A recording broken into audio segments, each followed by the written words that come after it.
चलिए student, Newland के अष्टक नियम को पढ़ते हैं। न्यूलैंड का अष्टक नियम, न्यूलैंड का ऑक्टिव रूल।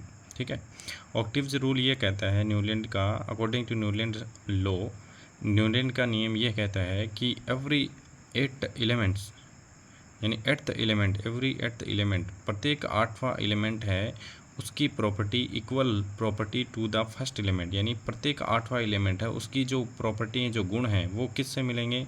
पहले वाले एलिमेंट के सिमिलर होंगे या के इक्वल होंगे।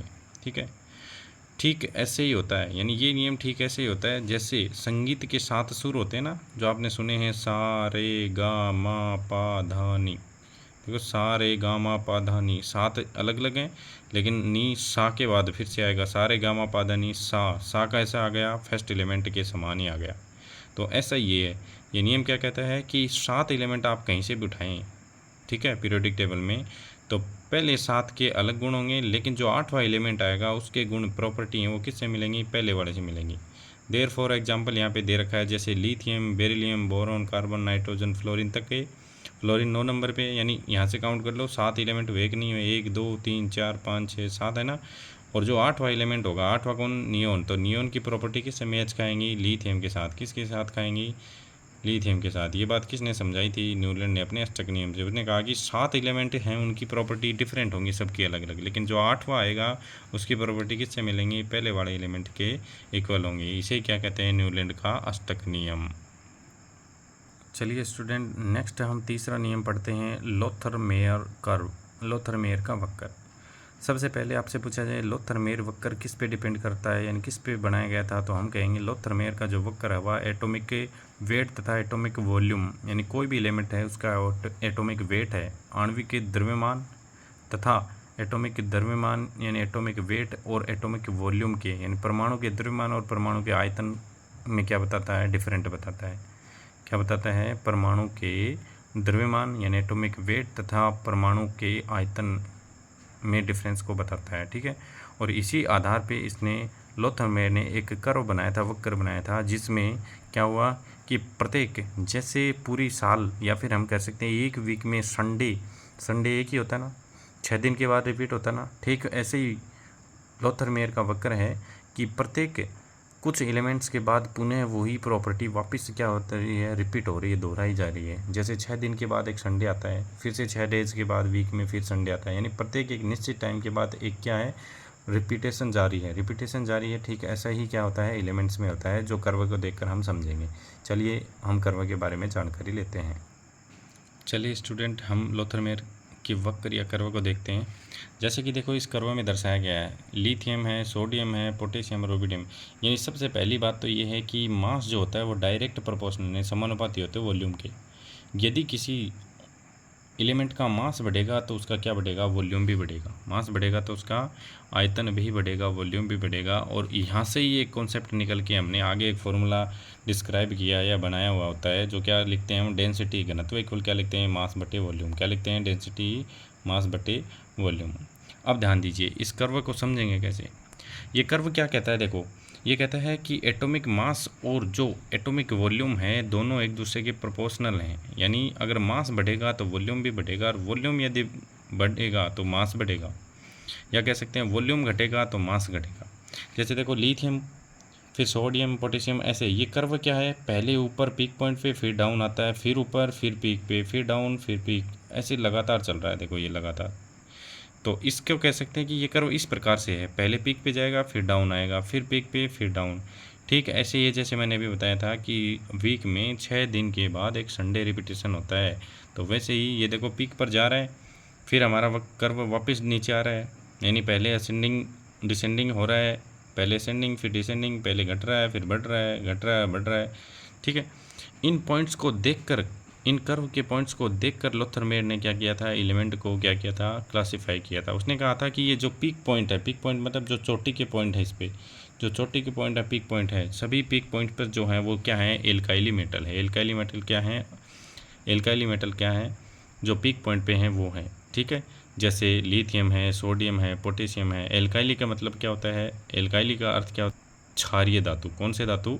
क्षारीय धातु बोलते हैं एल्काइली मेटल को। ठीक है, तो लोथरमेयर अपने वक्र में क्या कहता है, कर्व में क्या कहता है कि जो कर्व जो बनाया गया है उसके पीक पॉइंट यानी टॉप पर, चोटी पर जो भी है ना, वो सारे के सारे पीक पॉइंट पे, पोजीशन पे जो कर्व पे हैं वो सारे के सारे क्या हैं, क्षारीय धातु हैं। फिर नेक्स्ट क्या कहता है कि लेस इलेक्ट्रोपॉजिटिव यानी जो कम विद्युत धनी है, कम विद्युत धनी जो तत्व हैं वो क्या करेंगे, descending position on the bottom, ठीक है, ऑन द कर्व।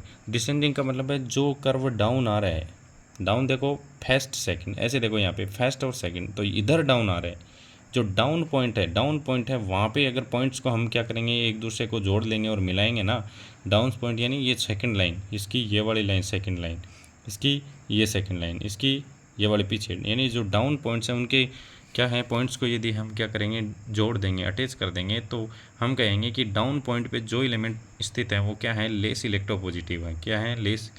और लेस इलेक्ट्रोपॉजिटिव एलिमेंट को क्या कहते हैं, एल्काइली अर्थ मेटल यानी क्षारीय मृदा धातु। ध्यान रहे पहले वाले क्षारीय धातु, अब क्या है, क्षारीय मृदा धातु, जिन्हें कौन कौन से हैं वो, बेरिलियम, मैग्नीशियम, कैल्शियम, बेटा, मांगे, कार, सुंदर, ये सब ट्रिक हम बाद में सीखेंगे। केवल हम अर्लियर अटेम्प्ट यानी पहले क्या क्या प्रयास, पहले क्या क्या प्रयास किए गए थे वैज्ञानिकों से एलिमेंट क्लासिफिकेशन के लिए, हम उसके बारे में थोड़ा सा अध्ययन कर रहे हैं। ठीक है, शुरुआत कहाँ से हुई उसके बारे में जान रहे हैं। बाकी मेनली तो हमें क्या पढ़ना है, मोजली की आवर्त सारणी पढ़नी है, जो मॉडर्न पीरियोडिक टेबल है उसके बारे में अध्ययन करना है, कैसे एलिमेंट रखे हैं और कैसे कैसे उनको बताया गया है। नेक्स्ट तीसरा क्या कहता है कि जो पार्ट ऑफ बॉटम है, यानी ये जो कर्व है इसके जो बॉटम पे, नीचे वाले तल पे, जैसे यहाँ पे, ठीक है, ये नीचे वाले तल पे जितने भी एलिमेंट हैं वो सारे के सारे हैं मेटेलॉइड हैं। मेटेलॉइड का मतलब क्या होता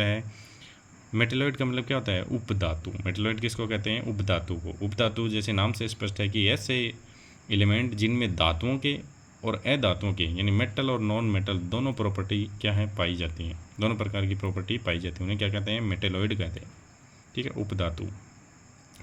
नेक्स्ट चौथा पॉइंट क्या कहता है कि असेंडिंग का मतलब क्या होता है, बढ़ते हुए क्रम में, बढ़ते, जैसे इसकी ये लाइन बढ़ती हुई पहली वाली, इसमें ये पीक पे जाता हुआ, फिर ये पीक पे जाता हुआ, ठीक है, ये पीक पे जाता हुआ, तो जो असेंडिंग जो पॉइंट्स हैं उनको यदि जोड़ देंगे, अटैच कर देंगे, तो वहाँ जो तत्व उपस्थित होते हैं वो कौन से तत्व होते हैं, हेलोजन एलिमेंट। क्या होते हैं, हेलोजन एलिमेंट, जैसे फ्लोरीन, क्लोरीन, ब्रोमीन, आयोडीन। ठीक है, तो ध्यान रखना है, सीधी सी बात है कि लोथरमेयर का जो कर्व था उसमें atomic mass direct proportional volume के, यानी एटॉमिक मास बढ़ेगा तो वॉल्यूम बढ़ेगा, यदि वॉल्यूम घटेगा तो मास भी घटेगा। इस आधार पे उसने कर्व बनाया था, जिसमें एक्स पे एटॉमिक नंबर को लगाया था और यहाँ क्या लगाया था, मोलर वॉल्यूम को। ठीक है, तो मोलर वॉल्यूम लगाया और यहाँ क्या लगाया, एटॉमिक नंबर को, और उसने देखा कि एलिमेंट में क्या हो रहा है, कुछ चेंजमेंट आ रहे हैं, उसके आधार पर उसने क्या दिए थे, कुछ निष्कर्ष दिए थे। ठीक है, और वो 4 निष्कर्ष क्या हैं कि अगर पॉइंट के पीक यानी जो कर्व है उसके पीक पॉइंट को मिलाएंगे तो क्या आएगा, एल्काइली मेटल।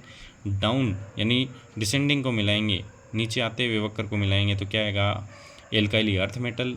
और यदि क्या करेंगे, बॉटम का मतलब है निचले तल को मिलाएंगे तो क्या मिलेगा, कौन से, मेटेलॉइड मिलेंगे। और यदि क्या करेंगे, असेंडिंग बढ़ते हुए पॉइंटों को मिलाएंगे तो वहाँ क्या मिलेगा, हेलोजन तत्व मिलेंगे। इस प्रकार से क्या है, ये लोथरमेयर वक्र होता है। ठीक है, नेक्स्ट अगला सिद्धांत है कौन सा, हमने 3 पढ़े हैं अभी तक, कौन कौन से, डोबे-राइनर का त्रिक नियम, ट्रायड नियम, न्यूलैंड का ऑक्टेव्स रूल और लोथरमेयर का वक्र। और चौथा है मेंडलीव का पीरियोडिक टेबल। मेंडलीव ने अपने पीरियोडिक टेबल में ठीक जैसे लोथरमेयर ने अपने वक्र में काम में लिया था वही स्टेटमेंट इसने काम में लिया था कि मास है वो डायरेक्ट प्रोपोर्शनल होता है किसके, वॉल्यूम के। यानी मेंडलीव ने अपनी आवर्त सारणी तैयार की या जो अपना स्टेटमेंट दिया उसमें सीधी सी बात उन्होंने ये कही थी कि जो भी एलिमेंट की प्रॉपर्टी होंगी फिजिकल और केमिकल, वो क्या होंगी,